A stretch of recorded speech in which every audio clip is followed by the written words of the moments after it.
দোস্ত আপোনালোকে যেতিয়াই মানে ঘৰৰ বাহিৰত লগ বন্ধুৰ লগত নাইবা বিয়া সভাই যেতিয়াই আপোনালোকক ক'ৰবাত মানে ভোজ ভাত খাবলৈ নিমন্ত্ৰণ দিয়ে তেতিয়াতো মানে এই কাঁহৰ কাঁহী বা এই ষ্টিলৰ কাঁহীটো নিদিয়ে তো এই কাঁহী দিয়ে বাৰু আপুনি জানেনে এই কাঁহীবোৰ মানে কেনেকৈ মেনুফেকচাৰ কৰা হয় ফেক্টৰীত ডিছবিলাক কেনেকৈ ফেক্টৰীত মানে উৎপাদন হয় আৰু কেনেকৈ কি প্ৰচেছেৰে ক'ত কেনেকুৱা কি কৰি কিনে এই ডিছবিলাক তৈয়াৰ কৰা হয় তো মই এই ডিছবিলাকৰ সন্ধানত আজি ওলাই আহিছোঁ তো দোস্ত এই ডিছবিলাকনো বাৰু কেনেকৈ বনায় মই আজি আপোনালোকক সকলোবিলাক সম্পূৰ্ণৰূপে বিশেষ দেখুৱাবলৈ চেষ্টা কৰিম তো দোস্ত পলম নকৰিব লওক তেনেহ'লে আমি ভিডিঅ'টো আৰম্ভ কৰোঁ আৰু দোস্ত আৰম্ভণি কৰাৰ আগতে ভিডিঅ'টো আমি প্ৰথমৰ পৰা চাওঁ তো দোস্ত এতিয়া মোৰ যাত্ৰা আৰম্ভ কৰি দিলোঁ সেই ফেক্টৰীটোলৈকে তো আপোনালোকে ভালদৰে বহি লওক তো এতিয়া ময়ো মানে গৈ আছোঁ একদম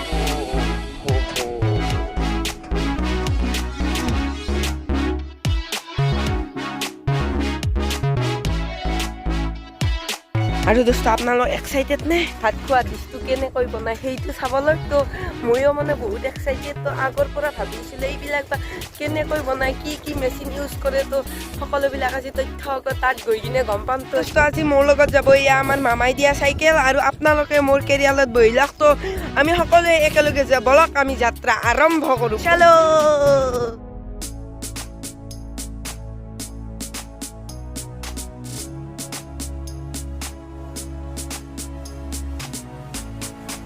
তো মই যিটো ফেক্টৰীত গৈ আছোঁ আমাৰ ঘৰৰ পৰা মানে বেছি দূৰত নহয় সেয়ে মানে মই এয়া চাইকেল লৈ যাব পাৰিম আৰু দোস্ত এতিয়া ফাইনেলি মই উপস্থিত আছোঁ সেই পেপাৰ প্লেটটোৰ যিটো আপোনালোকক কৈ আছিলোঁ তো সেই পেপাৰ প্লেটটোৰ ক্ষুদ্ৰ উদ্যোগটোলৈ তো ইয়াতে তীব্ৰ গতিত এতিয়া বৰ্তমানো কাম চলি আছে তো ইয়াৰে মই আপোনালোকক সকলোবিলাক প্ৰচেছ আপোনালোকক ভালদৰে বুজাই দিবলৈ চেষ্টা কৰিম দোস্ত এয়া ক্ষুদ্ৰ উদ্যোগটোত আহি কিনে মই পোনপ্ৰথমে দেখা পালোঁ যে এই মেচিনটো মানে দোস্ত হেণ্ড মেচিন হয় তো এই মেচিনটোৰে কি বস্তু মানে উৎপাদন কৰে তো এয়া খুৰাই কৈ দিব আৰু এই মেচিনটোৰ বিষয়ে খুৰাই কোৱাৰ লগতে মই আপোনালোকক এটা কথা কওঁ যে দোস্ত এই যিটো ক্ষুদ্ৰ উদ্যোগটো দেখিছে তো এই উদ্যোগটোৰ এয়া মানে স্বত্বাধিকাৰ খুৰা আপুনি এই মেচিনটোৰ বিষয়ে কি ক'ব মানে এইটো ক্ষুদ্ৰ উদ্যোগ হিচাপত এইটো পেপাৰ প্লেট বনায় পেপাৰ প্লেট প্ৰথমে প্লেট বনায় আৰু সেইটো হ'ল হাইড্ৰলিক দুটা আছে এইটো পেপাৰ প্লেটত এইবিলাক সেই হয় আৰু এই মেচিনটো সেইটোতো বাৰু গম পালোঁ এইটোত ভোজ ভাত খোৱা মানে সেই এইটো মানে চাহ দিয়া প্লেট আৰু ইয়াৰ দাইবিলাক কিবা প্লেটৰ দাইবিলাক সৰু আৰু 8 নম্বৰ এইটো হ'ল 14 নম্বৰ তো ইয়াত মানে এই যিটো হেণ্ড মেচিন আছে এইটোত কেইখনমান প্লেট একেলগে বনাব পাৰি 10খন পাৰি ন আৰু এই যিটো আপোনালোকে এইটো ৰ মেটেৰিয়েল আনে এইটো ক'ৰ পৰা অনা যায় আৰু সমূহ ৰাইজক আপুনি এবাৰ কৰি কিনে দেখুৱাই দিব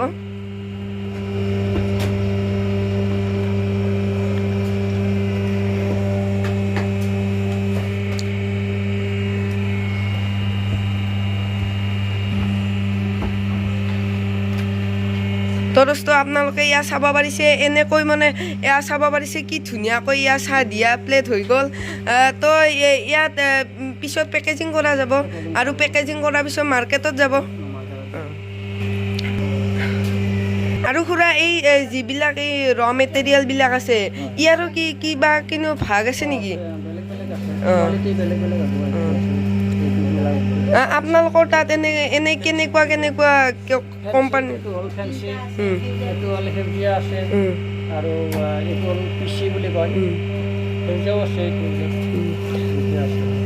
আৰু কাষ্টমাৰে যি ডিমাণ্ড কৰে সেইবিলাক ধৰণে আপোনালোকে কৰি দিব পাৰিবনে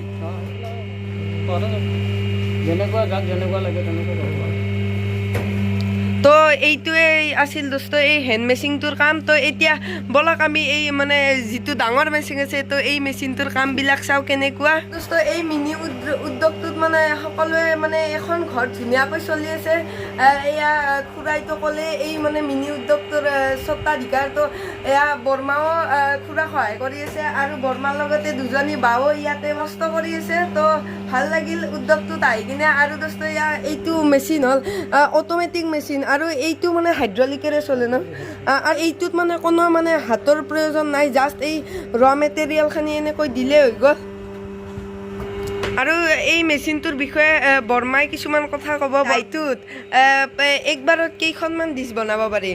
10খন কৰি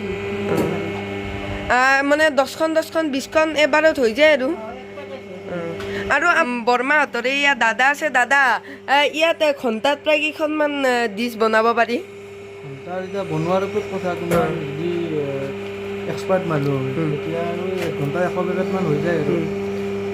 তো দিনটোত মানে কিমানমান তৈয়াৰ হয়? নন ষ্টপ চলি থাকিলে ধৰা ঘণ্টা হিচাপত 100 পেকেটে ওলাব। 10 ঘণ্টা চলালে কিন্তু 1000 পেকেটমান দিনটোত হয় আৰু এই মেচিনবিলাক আপোনালোকে ক'ৰ পৰা আনিছে? মই গুৱাহাটীৰ পৰাই আনিছোঁ। এই উদ্যোগটোৰ হ'ল এইটো এটা ষ্ট'ৰ ৰুম চাব পাৰিছে। ইয়াতো মানে বিভিন্ন ডিছ আৰু প্লেটেৰে ভৰ্তি হৈ আছে। ইয়াত চাব পাৰিছে, ইয়াত মানে অৰ্ডাৰ মতে য'ত যেনেকুৱা যি বস্তু লাগে তো সেইবিলাক লৈ যাব পাৰে আপোনালোকে।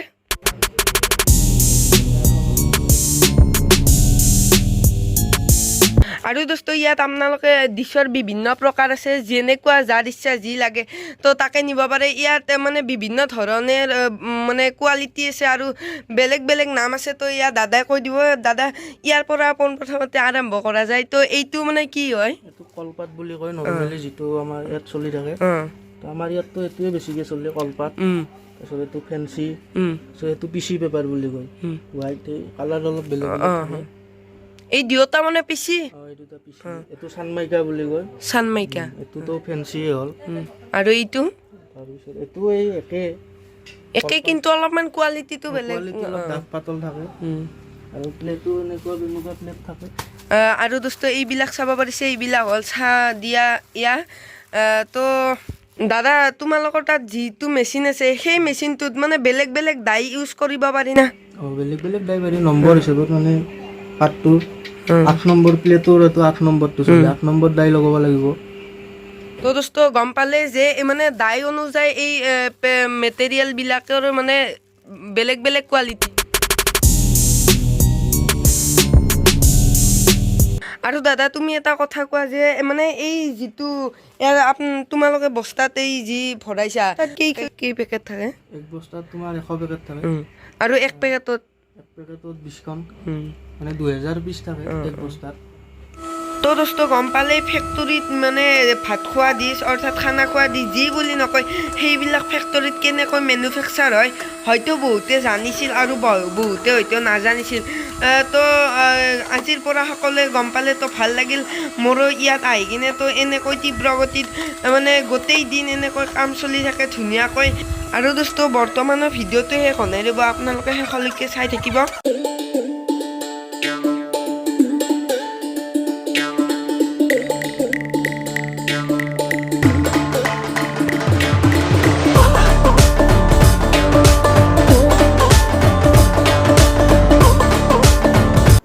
অৱশেষত সকলো মানে প্ৰচেছ হোৱাৰ পিছত ইয়াৰ পেকেজিং কৰা যায় আছে এনেধৰণে।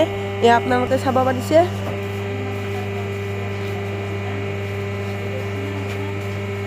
আৰু খুৰা, মই আপোনাক এটা কথা কওঁ যে আপোনালোকে ইমান ধুনীয়াকৈ চিন্তা চৰ্চা কৰি দুজনী বাকৰ মানে কৰ্মসংস্থাপন দিছে, মানে এনেই ঘৰত বহি থকাত চাই। তো ইয়াৰ বাবে আপোনালোকক মানে বহুত ধন্যবাদ জনাইছোঁ। আৰু আপুনি কেতিয়াবা ভাবেনে যে মই এই বিজনেছটো কৰি মানে হয়তো লাভান্বিত হৈছোঁ নাই নতুবা নহৈছোঁ? তো আপুনি কেনেকুৱা মানে ভাবে? হ'ব বুলি আশা কৰি আছোঁ। বেছি দিন হোৱা নাইতো। আৰু এই যিটো মিনি উদ্যোগ খুলিবলৈ আপোনাৰ কিমানমান বছৰ হ'ল? প্ৰায় বছৰ হ'ল। তো নহয়, এনেই সুধিছোঁ জাষ্ট, মানে এই এবছৰত আপুনি এই ব্যৱসায়টো কৰি কিনে কেনেকুৱা লাভান্বিত হৈছিলে?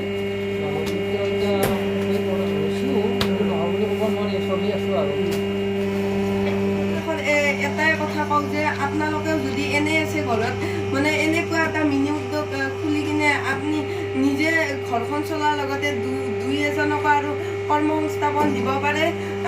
মানে মানুহ এনেই থাকিব নালাগে, যি পায় তাকে কৰি থাকিব লাগে। তো দোস্ত, এয়াই আছিল অৱশেষত মেছেজটো। আৰু দোস্ত, এই উদ্যোগটো গঢ়ি তুলিবৰ বাবে মানে বেছি ঠাইৰ প্ৰয়োজন নাই, অকণমান ঠাইতে হৈ যায়। বাছ এটা ৰুম হ'লে হ'ল আৰু ইয়াত কাৰেণ্ট খানি আৰু ৰ মেটেৰিয়েল খানি, তো সেইখিনি হ'লে আপোনাৰ উদ্যোগ তৈয়াৰ হৈ যাব। যদি আপুনি এনে আছে, আপুনিও ঘৰত এইটো এবাৰ ট্ৰাই কৰি চাব পাৰে। দোস্ত এই দাদাহঁতৰ এই মিনি উদ্যোগটোৰ মই সম্পূৰ্ণৰূপে ডিটেইলছ এই ভিডিঅ'টোৰ ডেছক্ৰিপশ্যনত থাকিব নাইবা এই স্ক্ৰীণতো আহি আছে তো দাদা আপোনালোকক যদি কণ্টেক্ট কৰে আপোনালোকে কাষ্টমাৰৰ অৰ্ডাৰ মতে সকলোবিলাক বনাই দিব পাৰিব ন আপোনাৰ নাম্বাৰটো কৈ দিব 6003095369 অ'কে দোস্ত যদি আপোনালোকক বিয়াই বাহু কিবা যদি মানে ডিছপাতৰ প্ৰয়োজন হয় ইয়াৰ দাদাহঁতক কণ্টেক্ট কৰিব পাৰিব তো মানে অন্যতকৈ কিছু পাৰ্চেণ্ট হ'লেও ডিছকাউণ্টত থাকিব আৰু